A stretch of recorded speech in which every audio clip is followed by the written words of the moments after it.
Hello po, mga pagkain na nakatutulong para mahimbing ang tulog, Herman Buelva po uli. Para maging malusog ang katawan, kailangan ng sapat na tulog. Narito ang mga pagkain makatutulong para maging mahimbing at masarap ang pagtulog sa gabi. Una, saging. Ang saging ay may tryptophan at carbohydrates na makatutulong sa paggawa ng serotonin. Ang serotonin ay nagpaparelax sa atin.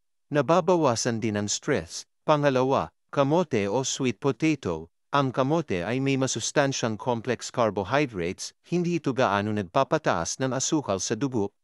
Mayaman din ang kamote sa fiber, vitamins B6, C and E, folate at potassium.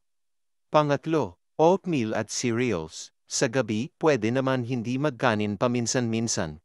Subukan ng isang bowl ng oatmeal o cereal sa hapunan. Ang oatmeal ay may vitamin B6 at melatonin na makatutulong sa pagtulog. Pwedeng lagyan ng saging at gatas na masustansya rin.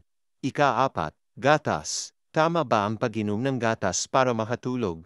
Tama po, may basehan ito dahil ang gatas ay may tryptophan.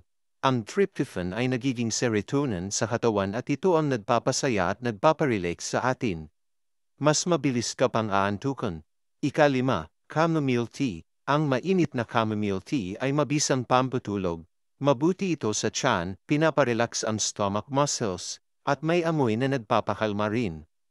Ika-6, kaunti lang ang kainin. Kumain lang ng kaunting kanin, gulay at isda.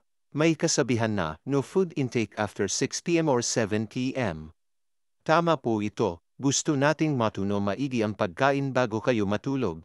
Mababawasan din ang sintomas ng hyperacidity at GERD o gastroesophageal reflux disease.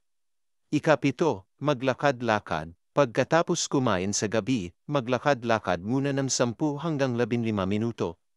Ito'y para matulungan ang katawan sa pagtunaw ng ating kinain. Makaiiwas ka pa sa sakit tulad ng bangungot syndrome at masihimbing ang iyong pagtulog. Ingat po palagi, God bless po.